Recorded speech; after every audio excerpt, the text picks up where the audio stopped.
Hello বন্ধুরা, আজ আমরা জানব মানুষের লোভ যখন সমুদ্রের গভীর শান্তিকে আঘাত করে তখন সেখান থেকে এমন কিছু জেগে ওঠে যা তারা কল্পনাও করেনি। বলছিলাম 2020 সালে মুক্তি পাওয়া অসাধারণ একটি সায়েন্স ফিকশন মুভি যার নাম হলো আন্ডার ওয়াটার। তো বেশি কথা না বলে চলো গল্পটি শুরু করা যাক।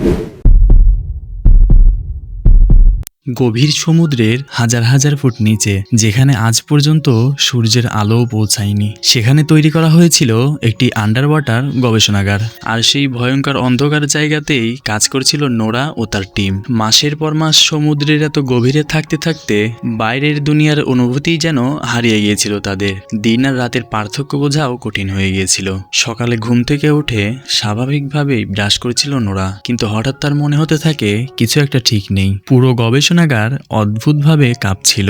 নোরা চারপাশে তাকাতেই দেখতে পায় উপরের দিক থেকে পানি লিক হচ্ছে। তার মুখ মুহূর্তেই ফ্যাকাশে হয়ে যায়, কারণ সমুদ্রের এত গভীরে সামান্য একটা ফাটলও মানে নিশ্চিত মৃত্যু। এখানে পানির চাপ এত ভয়ঙ্কর যে এক সেকেন্ডেই মানুষের শরীর চূর্ণ বিচূর্ণ হয়ে যেতে পারে। নোরা কিছু বুঝে ওঠার আগেই হঠাৎ বিকট শব্দে গবেষণাগারের দেয়াল ভেঙে যায়। মুহূর্তের মধ্যেই সমুদ্রের পানি ভেতরে ঢুকে পড়ে। চারদিকে আতঙ্ক ছড়িয়ে পড়ে। সবাই প্রাণ বাঁচাতে দৌড়াতে শুরু করে। নোরা দ্রুত অন্য ক্রু মেম্বারদের জাগিয়ে একটি সেফ রুমের দিকে নিয়ে যেতে থাকে, কিন্তু সমস্যাটা ছিল আরো ভয়ঙ্কর। সেফ রুমের দরজাটা ঠিকমতো লক হচ্ছিল না, আর তাদের পেছনেই তেড়ে আসছিল হাজার টন পানির স্রোত। নোরা মরিয়া হয়ে দরজার সিস্টেম ঠিক করার চেষ্টা করতে থাকে। ঠিক তখনই কয়েকজন ক্রু মেম্বার প্রাণ বাঁচাতে দৌড়ে তাদের দিকে আসছিল, কিন্তু দরজার কাছে পৌঁছানোর আগেই ভয়ঙ্কর পানির ঢেউ তাদের পুরোপুরি গিলে ফেলে। এই দৃশ্য দেখে বাকিরা আতঙ্কে চিৎকার করে ওঠে। শেষ মুহূর্তে নোরা দরজা বন্ধ করতে সক্ষম হয়, আর কয়েক সেকেন্ডের মধ্যেই পুরো জায়গাটা অদ্ভুতভাবে নিস্তব্ধ হয়ে যায়। কিছুক্ষণ পর রড্রিগো বলে, হয়তো কোনো বড় ভূমিকম্প হয়েছে, না হলে এমনটা হওয়া অসম্ভব। তারা দ্রুত কন্ট্রোল রুমে যোগাযোগ করার চেষ্টা করে, কিন্তু সেখান থেকে কোনো উত্তর আসে না। মানে পুরো গবেষণাগার এখন বাইরের দুনিয়া থেকে বিচ্ছিন্ন। ঠিক তখনই তারা এক ভয়ঙ্কর শব্দ শুনতে পায়। মনে হচ্ছিল গবেষণাগারের বাহিরে অন্ধকার পানির মধ্যে বিশাল কিছু নড়াচড়া করছে, আর সেটা ধারালো নখ দিয়ে গবেষণাগারের দেয়ালে আঘাত করছে। নোরা আর রড্রিগো দ্রুত সার্ভার রুমের দিকে যায় যোগাযোগ ব্যবস্থা ঠিক করার জন্য। ভাঙাচোরা করিডোর পার হয়ে কোনো মতো তারা সেখানে পৌঁছে যায়, কিন্তু হঠাৎ সেই ভয়ঙ্কর শব্দ আবারও খুব কাছ থেকে শোনা যায়। এবার তাদের মনে সন্দেহ জাগে, এটা কোনো সাধারণ ভূমিকম্প নয়। নোরা সিস্টেম চেক করে দেখে পুরো গবেষণাগার প্রায় ধ্বংস হয়ে গেছে, কেবল কয়েকটা অংশ এখনো টিকে আছে। এরপর তারা স্কেপ পডের দিকে রওনা দেয়। ধ্বংসস্তূপের ভিতর দিয়ে হামাগুড়ি দিয়ে যাওয়ার সময় হঠাৎ তারা সাহায্যের চিৎকার শুনতে পায়। পেছনে তাকিয়ে তারা দেখে তাদের সঙ্গী পল ধ্বংসস্তূপের নিচে আটকে আছে। অনেক কষ্টে তাকে উদ্ধার করে। তিনজন আবারও সামনে এগোতে থাকে, কিন্তু সামনে তাদের জন্য অপেক্ষা করছিল আরো ভয়ঙ্কর কিছু। হামাগুড়ি দিতে দিতে নোরা হঠাৎ একটা মৃতদেহ দেখতে পায়। লোকটার চোখ তখনও খোলা ছিল, আর তার মুখের ভয় দেখে মনে হচ্ছিল মৃত্যুর আগে সে এমন কিছু দেখেছে যা মানুষের কল্পনারও বাহিরে। এই দৃশ্যের পর থেকেই সবার মনে ভয় ঢুকে যায়। তাদের মনে হতে থাকে সমুদ্রের অন্ধকারে হয়তো এমন কিছু জেগে উঠেছে যেটাকে কখনো জাগানো উচিত ছিল না। অবশেষে তারা পড রুমে পৌঁছে যায়, কিন্তু সেখানে গিয়ে তারা পুরোপুরি হতবাক হয়ে যায়, কারণ সেখানে একটাও স্কেপ পড অবশিষ্ট ছিল না। শুধু ক্যাপ্টেন লুসিয়ান ভেতরে আটকা পড়েছিলেন। নোরা কোনোভাবে দরজা খুলে তাকে বের করে আনে। ক্যাপ্টেন জানান বাকি ক্রু মেম্বারদের আগেই উপরে পাঠানো হয়েছে, এখন তাদের হাতে বাঁচার মাত্র একটা উপায় আছে। তাদের যেতে হবে গবেষণাগারের সবচেয়ে গভীর অংশে, যেখানে ড্রিলিং চলছিল। হয়তো সেখানে এখনো কোনো স্কেপ পড বেঁচে আছে, কিন্তু সমস্যা হলো সেই জায়গাটা এখান থেকে প্রায় 1.5 কিলোমিটার দূরে। আর ঠিক তখনই তারা ড্রিলিং সাইট থেকে আসা শেষ সিগন্যালটি শুনতে পায়। সিগন্যালে শুধু মানুষের চিৎকার আর কোনো ভয়ঙ্কর প্রাণীর গর্জন শোনা যাচ্ছিল। আর সেই শব্দ শুনেই সবার শরীর ঠান্ডা হয়ে যায়। আর কোনো উপায় না থাকায় সবাই ভারী আন্ডার ওয়াটার স্যুট পরে নেয়। এখন এই স্যুটই তাদের বাঁচার শেষ আশা। কিন্তু সমুদ্রের গভীরে পা রাখার কয়েক সেকেন্ডের পরেই ঘটে ভয়ঙ্কর দুর্ঘটনা। হঠাৎ রড্রিগোর হেলমেটে ফাটল ধরে যায়, আর পরের মুহূর্তেই পানির ভয়ঙ্কর চাপে তার পুরো শরীর বিস্ফোরিত হয়ে চূর্ণবিচূর্ণ হয়ে যায়। নিজেদের সঙ্গীর এমন মৃত্যু দেখে সবাই আতঙ্কে জমে যায়। এখন তাদের চারপাশে অন্ধকার আর মৃত্যু অপেক্ষা করছিল।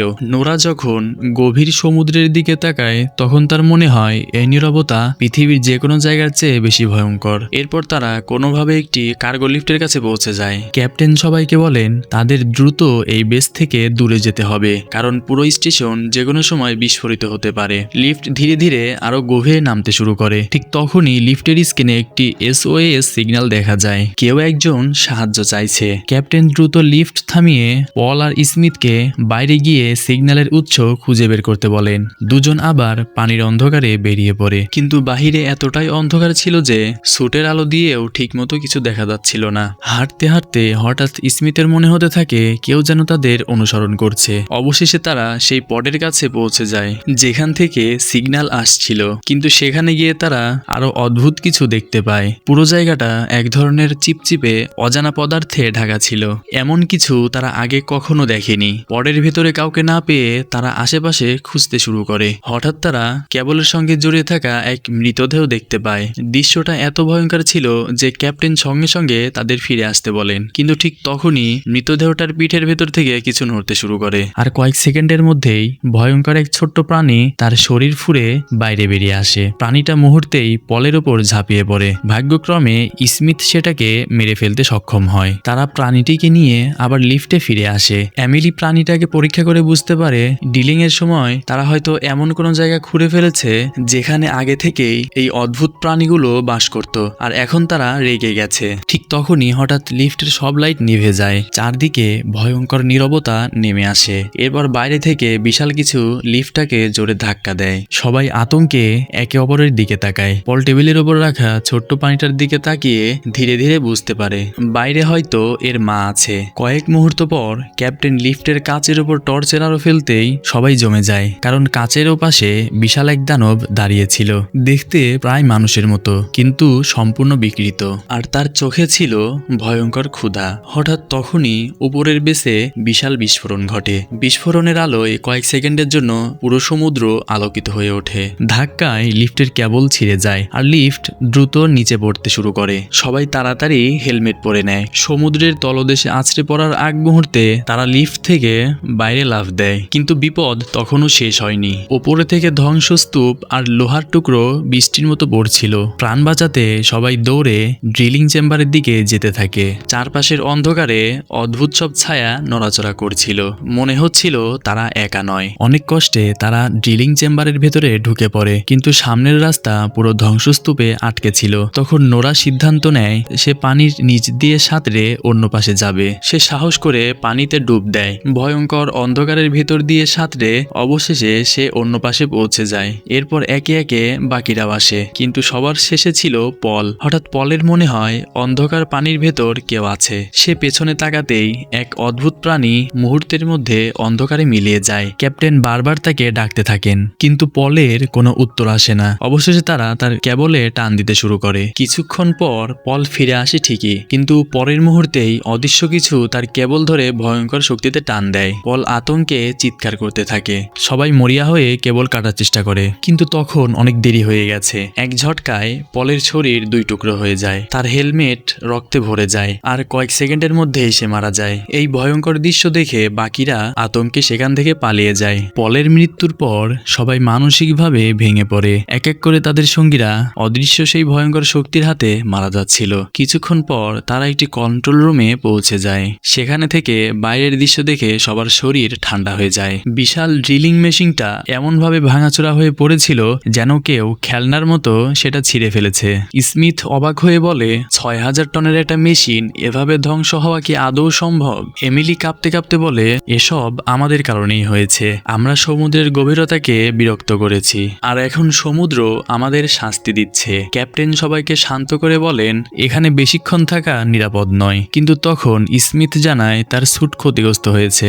এই অবস্থায় বাইরে গেলে পানির চাপ সে সহ্য করতে পারবে না, তাই সে বাকিদের তাকে রেখেই চলে যেতে বলে। কিন্তু ক্যাপ্টেন কোনোভাবে তার স্যুট ঠিক করে দেন। এরপর তারা আবার ড্রিলিং সাইটের দিকে রওনা দেয়। চারদিকে ছিল শুধু ঘন অন্ধকার। হাঁটতে হাঁটতে হঠাৎ নোরার মনে হয় কেউ যেন তার খুব কাছ দিয়ে চলে গেল। সে টর্চ জ্বালিয়ে চারপাশে তাকায়, কিন্তু কাউকে দেখতে পায় না। তবুও তার ভয় কাটছিল না। কয়েক সেকেন্ড পর হঠাৎ একটি অদ্ভুত প্রাণী তাদের সামনে দিয়ে সাঁতরে চলে যায়। সবাই ভয় পেয়ে চারদিকে তাকাতে শুরু করে। ক্যাপ্টেন সঙ্গে সঙ্গে সবার স্যুটের লাইট বন্ধ করতে বলেন, কারণ কারণ আলো দেখলে প্রাণীগুলো তাদের খুঁজে পেতে পারে। ঠিক তখনই তারা বুঝতে পারে স্মিথ কোথাও নেই। সবাই তাকে খুঁজতে শুরু করে। হঠাৎ নোরা তাকে দেখতে পায়। অন্ধকারের ভেতর কিছু একটা স্মিথকে টেনে নিয়ে যাচ্ছে। নোরা সাহস করে সেই প্রাণীটার পেছনে যায়। প্রাণীটা স্মিথকে টেনে নিয়ে একটি সরু গুহার ভিতরে নিয়ে যায়। ক্যাপ্টেনও সঙ্গে সঙ্গে গুহার ভিতরে ঢুকে পড়েন। অনেক ভিতরে গিয়ে অবশেষে তারা স্মিথকে খুঁজে পায়।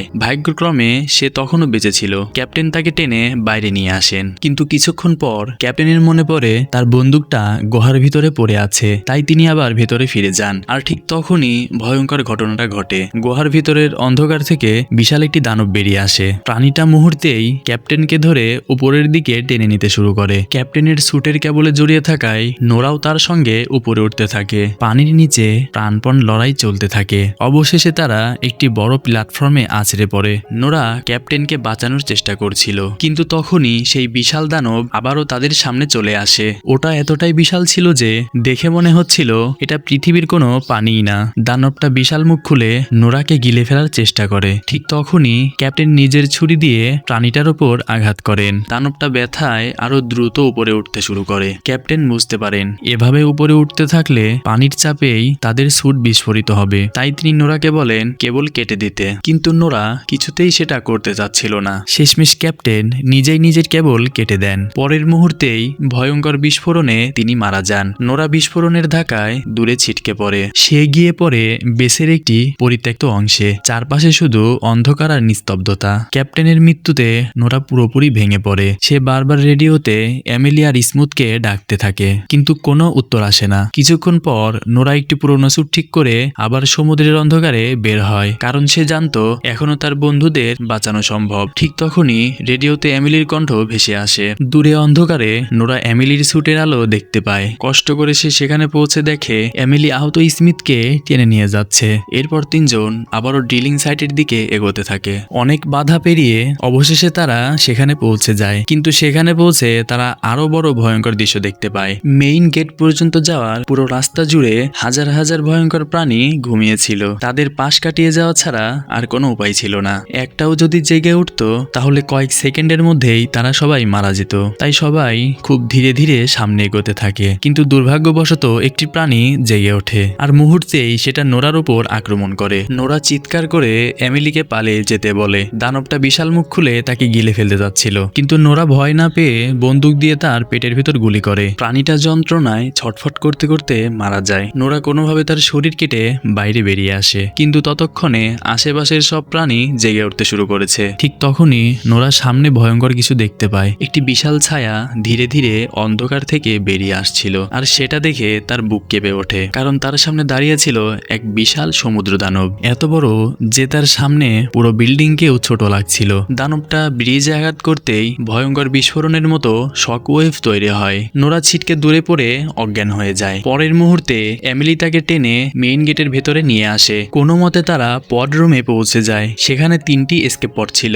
কিন্তু পরীক্ষা করে নোরা বুঝতে পারে মাত্র 2টা এখনো কাজ করছে। তাই তারা প্রথমে আহত স্মিথকে একটি পডে বসিয়ে উপরে পাঠিয়ে দেয়। এরপর নোরা এমিলিকে দ্বিতীয় পডে উঠতে বলে, কিন্তু এমিলি বুঝে যায় শেষ পডটা নষ্ট ছিল, মানে নোরা আর ফিরতে পারবে না। এমিলি কাঁদতে শুরু করে, কিন্তু নোরা তাকে জোর করে পডে পাঠিয়ে দেয়। এখন পুরো গবেষণাগারে একা বেঁচে ছিল শুধু নোরা। ঠিক তখনই হাজার হাজার ছোট প্রাণী কাচের দেয়ালে আক্রমণ শুরু করে। নোরা সিস্টেমে দেখে বিশাল সেই দানব এমিলি আর স্মিথের পডের পেছনে যাচ্ছে। তখন নোরা জীবনের সবচেয়ে কঠিন সিদ্ধান্ত নেয়। সে পুরো গবেষণাগারের পাওয়ার কোর ওভারলোড করে দেয়। সঙ্গে সঙ্গে পুরো বেস সেলফ ডিস্ট্র্যাক্ট মোডে চলে যায়। কাউন্টডাউন শেষ হতেই ভয়ঙ্কর বিস্ফোরণ ঘটে। পুরো সমুদ্র যেন বিস্ফোরণে কেঁপে ওঠে, আর সেই বিস্ফোরণে বিশাল সমুদ্র দানব সহ সব প্রাণী ধ্বংস হয়ে যায়। নিজের জীবন দিয়ে নোরা তার বন্ধুদের বাঁচিয়ে দেয়। পরে নিউজে দেখানো হয় 2জন ক্রু মেম্বারদের জীবিত উদ্ধার করা হয়েছে। আর এভাবেই শেষ হয় ভয়ঙ্কর এই গভীর সমুদ্রের গল্প।